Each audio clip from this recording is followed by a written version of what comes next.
24,000 श्लोक शिव महापुराण में है, 12 संहिता, और एक एक संहिता भगवान शंकर को समर्पित है। भगवान शिव 6 सूत्र शिव महापुराण के हैं कि शंकर को पाने के 6 सूत्र बताएं। पहला, मस्तक पर तिलक लगा दो, त्रिपुंड लगा लो, नहीं लगा सकते तो गले में रुद्राक्ष की माला पहन लो। इतना भी नहीं कर सकते, तीसरे नंबर का सूत्र है कि भगवान शंकर का मंत्र जाप कर लो, नमः शिवाय, ओम नमः शिवाय। ये भी नहीं कर सकते तो मंदिर में शंकर जी को 1 लोटा पानी चढ़ा दो, चौथा सूत्र। 5वां सूत्र है, इतना भी नहीं कर सकते तो किसी शंकर के मंदिर के पास में से निकल कर चले जाओ तो शंकर के मंदिर का शिखर का दर्शन हो जाएगा। शिखर दर्शनम सर्व पाप नाशनम, बस उतना भी बहुत है। ये 5। और 6ठे नंबर का सूत्र है, अगर इतना भी नहीं कर सकते तो पूरी जिंदगी में अगर 12 ज्योतिर्लिंग पर पहुंचकर शंकर की कथा को सुन लोगे तो फिर दूसरा जन्म नहीं होता। ये 6 सूत्र शंकर को पाने के हैं, भगवत भक्ति को पाने के हैं, भगवत रस तत्व को पाने के हैं। 6 सूत्र है, शंकर का अनुमोदन करें। ऐसी कौन सी भूमि है, ऐसी कौन सी जगह है जहां शंकर नहीं है? हर जगह, हर तत्व में, कण कण में, हर जगह पर वही तो समाया है। बस हमारे नेत्र परखैया नहीं है, इसलिए हम पहचान नहीं पाते। बहुत दुनिया के लोग बहुत कम पहचान कर पाते हैं। बस अंतर तब आता है एक घर के बुजुर्ग माता पिता को और एक परमात्मा को लोग अंतिम तक नहीं पहचान पाते। अंतिम तक बहुत कठिन है। माता पिता सब कुछ दे देते हैं बच्चों को। एक सास अपनी बहू को जब पसंद करके आती है, जो सास कभी अपनी देवरानी जेठानी की एक अंगूठी नहीं दे वो हाफ सेट देके आ जाती है। सोचो जरा, विचार करो, खुद कैसी भी साड़ी पहने पर बहू को एक से बढ़कर एक चढ़ावे में चढ़ा देती है, तैयार होने का डब्बा भी देती है, नंबर की चप्पल भी देती है, सब कुछ देती है। शादी नहीं होती उससे पहले ना जाने कितना सास बहू को दे आती है। कितना विश्वास सास का बहू पर होगा।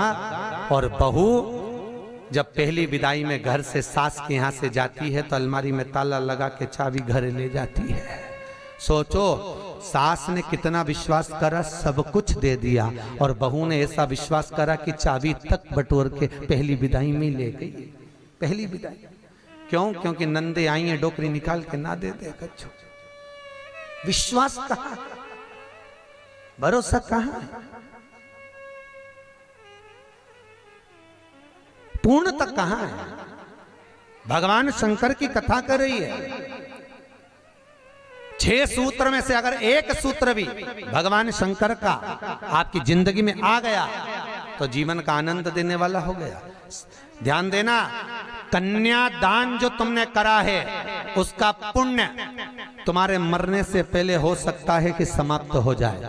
अन्नदान जो तुमने करा है उसका पुण्य हो सकता है तुम्हारे मरने से पहले समाप्त हो जाए। क्योंकि कई लोग कहते हैं हमने कन्यादान करा, हमने वस्त्र दान करा, हमने मुद्रा दान करी, हमने स्वर्ण दान करा, हमने अन्न दान करा, हमने भागवत कराई, हमने रामायण करवाई, हमने गीता करवाई, हमने तीर्थ करे, हमने व्रत करे। ये सारे पुण्य तुम्हारे खाते में हैं। एक पलड़े में तुम्हारे पुण्य रखे हैं, पर एक पलड़े में जो पुण्य इकट्ठे करके रखे हैं तो पाप भी तो देखो कितना करो। पाप भी तो देखो, मालूम पड़े मुंह से किसी की निंदा कर दी, उसी पुण्य में से कम हो गया। हुआ कि नहीं हुआ? अरे बोलो तो सही, अब 200 रुपए लेके आई थी, अब 200 रुपए में से खर्चा करते जा रहे हो तो होगा कि नहीं होगा खर्चा? थोड़ा गलत बोल दिया, पुण्य समाप्त हुआ। किसी को अपशब्द बोल दिए, पुण्य समाप्त हो गया। किसी के लिए गलत देख लिया, पुण्य समाप्त हो गया। किसी के लिए गलत सुन लिया, पुण्य समाप्त हो गया। हमने पुण्य तो बहुत कमाया, हमने ढेर पुण्य इकट्ठा करा। कन्यादान, वस्त्रदान, अन्नदान, मुद्रादान, स्वर्णदान, भागवत, रामायण, गीता, यज्ञ, अनुष्ठान, संत पूजा, गुरु पूजा, सब कुछ करी, पुण्य तो ढेर इकट्ठा करा। पर मरने से पहले ये सारा पुण्य तुम्हारा बोलने से, अपशब्द कहने से, ताना देने से, निंदा सुनने से, गलत देखने से समाप्त हो गया। पर शिव महापुराण की कथा कहती है सारे पुण्य तुम्हारे मरने से पहले भले समाप्त हो जाएंगे, पर शिव महापुराण की कथा यदि तुमने भूल से भी 5 मिनट की भी सुन ली तो वो जिंदगी भर अटल और अमर हो जाती है, वो कभी समाप्त नहीं होती। शिव महापुराण की पुण्य कभी समाप्त नहीं होता, शंकर का किया हुआ पुण्य कभी समाप्त नहीं होता।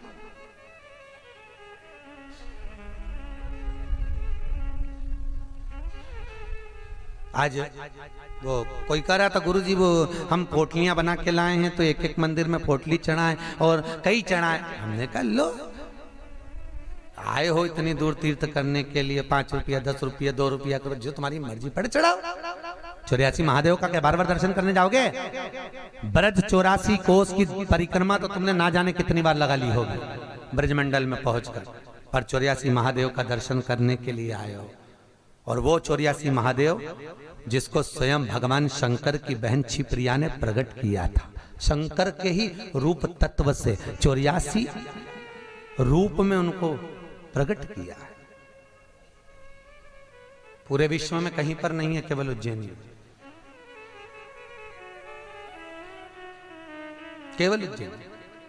तो भगवान शंकर की कथा कर रहे हैं, भगवान भोलेनाथ का चरित्र वर्णन कर रहा है। 6 सूत्र में से एक सूत्र भी अपनी जिंदगी में उतारा तो जीवन सार्थक हो गया। मात्र भगवान शंकर की पावन कथा का रसतत्व ग्रहण करें। एक देवराज नाम का ब्राह्मण शरीर में ताप पड़ गया और शरीर में ताप पड़ने के कारण बहुत ताप पड़ा तो शंकर के मंदिर में पहुंच गया, बैठा। अब वहां तो थोड़ी थोड़ी देर में शंकर के मंदिर में कथा हो रही थी, प्रवचन चल रहे थे, शिव महापुराण का चरित्र चल रहा था। और ये थोड़ी थोड़ी देर में पंडित जी चिल्लाएं हर हर महादेव। अब जैसे ही पंडित जी चिल्लाएं तो इसके शरीर में ताप पड़े, इसको आ रहा बुखार। अब बुखार आए और कहीं का चिल्लाए, सिर दर्द हो और कहीं का चिल्लाए तो बड़ा बुरा लगे महाराज। अब इसको तो बड़ा अंदर से खटकाओ कि बताओ मेरे तो शरीर में ताप पड़ रहा है, महाराज हर हर महादेव चिल्ला रहा, पर बोल सकता नहीं।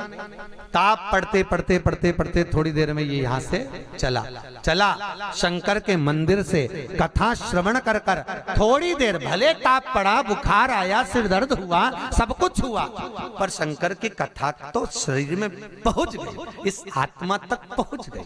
होता है जब घर से चले होगे तो सोचे पाँव दुख रहा है, बुखार आ रहा है, सर दर्द हो रहा, ये हो रहा, वो हो रहा, पर शंकर के धाम में पहुंच गए तो अब ये सोच लो कि तुम शंकर के हो गए, तुम शिव के। यहाँ बिठले सेवा समिति के कहने पर नहीं आए, यहाँ पाठक जी के कहने पर नहीं आए, यहाँ हमारे कहने पर नहीं आए। यहाँ तो हम भी बुलाते तो तुम नहीं आते, क्योंकि ये नगरी महाकाल की है। महाकाल का राजा है महाकाल, और महाकाल राजा का एक नियम है, यहाँ कोई राजा, कोई मंत्री, कोई बड़े से बड़ा राजपाट वाला इस नगरी में रात नहीं रुक सकता। यहाँ का नियम है, क्योंकि यहाँ एक ही राजा, कौन सा? महाकाल राजा, बस उसी का राज्य चलता है। तो जब उसके घर में आए हो तो हम कौन बुलाने वाले? बोलो तो सही। उसने बुलाया, उसने ठहराया, उसने खिलाया, उसने घुमाया, 5 दिन घूमो फिरो, उसका दर्शन करो, आनंद करो, घरे जा। घर वाले पूछे कहाँ गई थी तो कहना महाकाल के घर गई थी, उसने बुलाया था। रामकृष्ण परमहंस जी से एक ने कहा, रामकृष्ण परमहंस जी से बोले, अरे रामकृष्ण परमहंस जी, हमने सुना है कि माता जगतजननी जगदम्बा शारदा भवानी माँ देवी आपसे बात करने के लिए आती हैं, आपसे मिलने के लिए आती हैं। रामकृष्ण परमहंस जी ने कहा, तो रामकृष्ण परमहंस जी, अगर देवी जी तुमसे मिलने आती हैं, देवी जी तुमसे बात करने आती हैं, जगदम्बा तुमसे मिलने के लिए आती है, तो रामकृष्ण परमहंस जी एक काम करो ना, एक आध बार माता जी को हमारे घर भी भेज दो। हंसी उड़ाने वाले तो कुछ भी बोल देते हैं, एक आध बार माता जी को हमारे घर भेज दो। रामकृष्ण परमहंस जी ने कहा ठीक है, एड्रेस बता दो, देवी जी को तुम्हारे घर भेज देंगे। बोलो एड्रेस क्या है? उस व्यक्ति ने कहा फलाना गली में, फलाना मोहल्ले में, ये वाले मकान में, इस नंबर में, इस जगह पर मैं रहता हूं। रामकृष्ण परमहंस जी ने कहा, स्वामी विवेकानंद के गुरु रामकृष्ण परमहंस जी कहते हैं, जो एड्रेस आपने दिया ये तो आपके घर का है, ये आपके घर का एड्रेस है, आपका एड्रेस दीजिए, आप कहां रहते हैं? उसको लगा मैं दुकान पे रहता हूँ तो हो सकता है दुकान का मांग रहा है, उन्होंने दुकान का एड्रेस दे दिया। रामकृष्ण परमहंस जी बोले ये तो दुकान का एड्रेस है, आप कहाँ रहते हो, आपका एड्रेस दो। तो रामकृष्ण परमहंस जी के शब्द सुने तो उस व्यक्ति ने कहा ये हमारा ही तो एड्रेस है। रामकृष्ण परमहंस जी बोले जिस घर का एड्रेस दिया वो तो घर का है, जिस दुकान का एड्रेस दिया वो तो दुकान का है, कि दुकान यहाँ है वो वहां घर है, तू कहाँ रहता है, तेरा एड्रेस बता, तू रहता कहाँ है। रामकृष्ण परमहंस जी के शब्द सुने, उसने चरण पकड़ लिया और रामकृष्ण परमहंस से पूछा आप बताओ कि मेरा निवास कहाँ है। रामकृष्ण परमहंस जी कहते हैं इस शरीर का आखिरी निवास तो शमशान है, मनुष्य वहां निवास करने वाला है। बस ये आत्मा परमात्मा के चरणों में रहे और शरीर आखिरी में वहां पहुंच जाता है, आखिरी में। बड़े आश्चर्य में लोग बताते हैं हम वहां रहते हैं, तुम नहीं रहते, तुम्हारा घर रहता है, तुम चले जाओगे घर में ही रह जाएगा, अभी तुम्हारा एड्रेस है फिर तुम्हारे बेटे का हो जाएगा। अरे बोलो तो फिर बेटा गया पोते का हो जाएगा, पौता गया पर पोते का हो जाएगा, वो तो घर का पता है, तुम्हारा एड्रेस क्या है, तुम किस पते पे रहते हो। अताना पता जबरदस्ती के लापता घूम रहा, काय का पता तुम्हारा, जबरदस्ती के छाती ठोक के मेरा घर मेरा घर मेरा घर। एक आध दिन यमराज आई गया, उठा के ले गया, सब धाड़ धाड़ रोएंगे। 2-3 महीने के बाद 4-6 महीने के बाद बेटा नेम प्लेट निकाल के खुद की चिपका देगा, मेरा घर काय का घर तुम्हारा।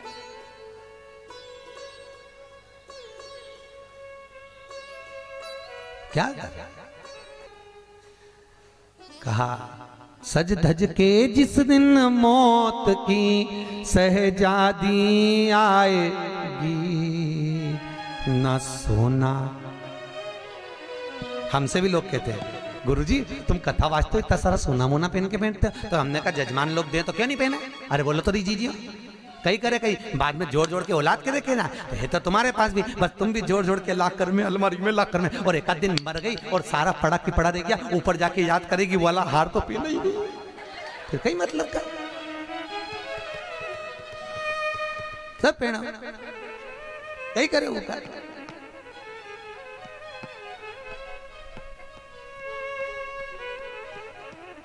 उसका करे क्या,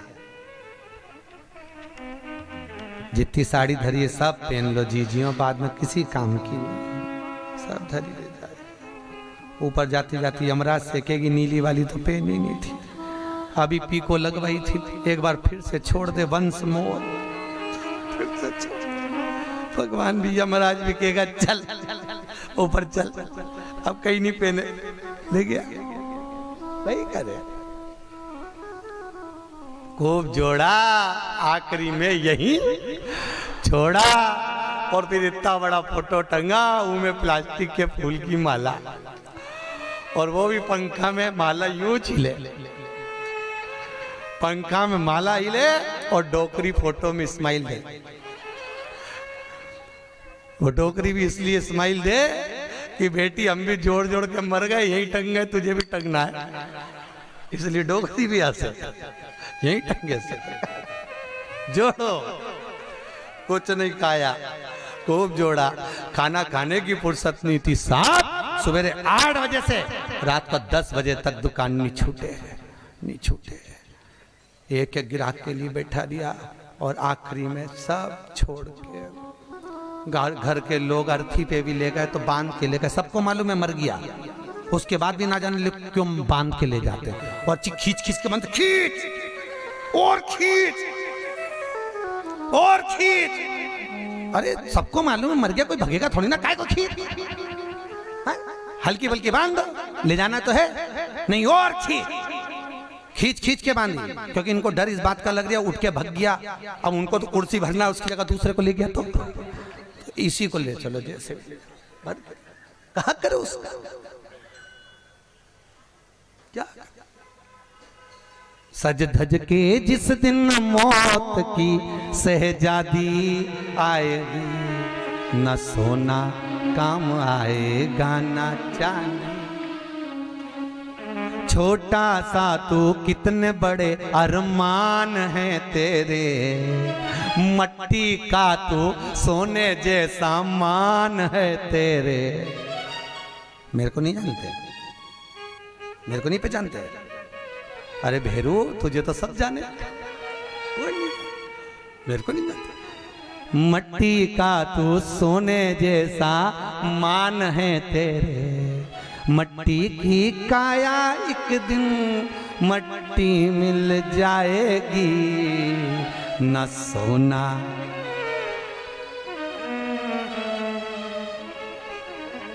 कहीं करोगा फिर।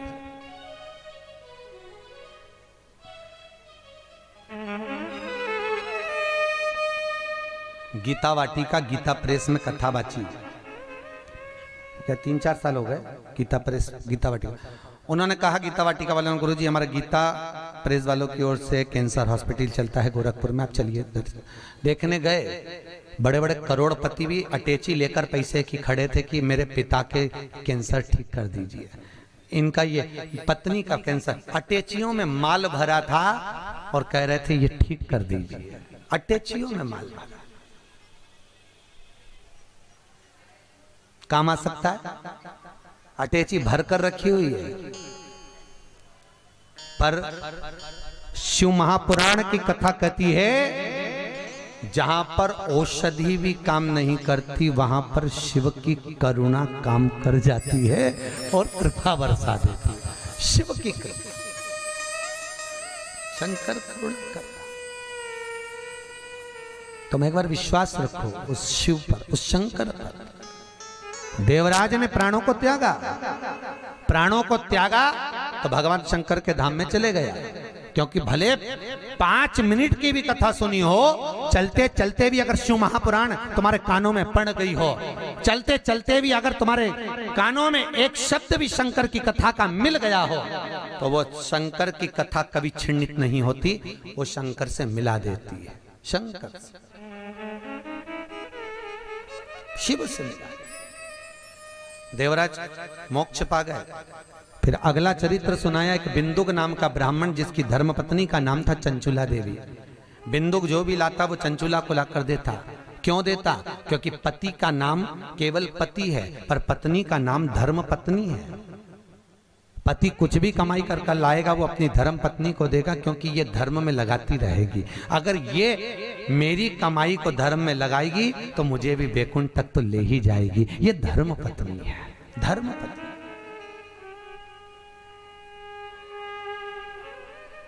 एक कथा के मुख्य यजमान गोपाल मंदिर वाले महाराज जी बने हैं, पंडित जी, पाठक जी, परंतु इनके मन में कथा का आया ना आया वो बात की बात है।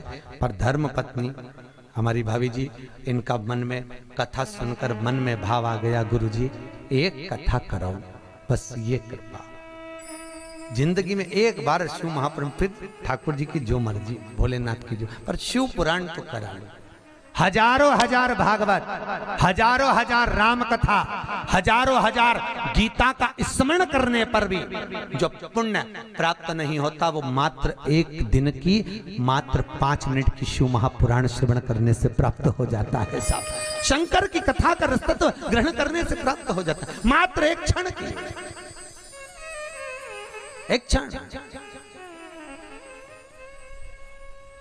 और बहुत किस्मत वाले हो साहब, आपके बच्चों ने, आपकी बहुओं ने, आपकी बेटियों ने, आपके परिवार वालों ने आपको जमा कर सूटकेस अटैची जमा कर भेजा है साहब। आपकी बहुओं को, आपके बेटों को, आपकी बेटियों को धन्यवाद दूंगा। उन्होंने कहा मम्मी जाओ, पापा जाओ, हम बोलते हैं, हम बुक कराते हैं। और मैं धन्यवाद दूंगा पाठक जी आपके भी बहन बेटियों को। उन्होंने कह दिया मम्मी तू कथा करवा, पापा आप लग रहो, अपन करते हैं व्यवस्था, सब आनंद होगा, कथा का मस्त हो। ये जीवन का सुख है साहब। याद रखना, कोई एक बेकार काम करते हैं तो हमारे पितरों को लोग देखने तक नहीं जाते, पर घर का एक व्यक्ति भी अगर पुण्य का कार्य कर लेता है तो उसके पूर्वजों की पीठ स्वयं नारायण जाकर थपथपाते हैं कि तेरे वंश में कोई पैदा हुआ जिसने सत्कर्म करा, सत्कर्म किया।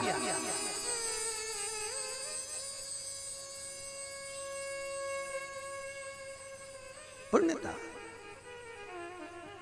और ये मुख्य यजमान जो बने ये बहुत करोड़पति नहीं है, मंदिर के पुजारी जी हैं, भोपाल मंदिर में पंडिताई करते हैं, पूजा पाठ करते हैं।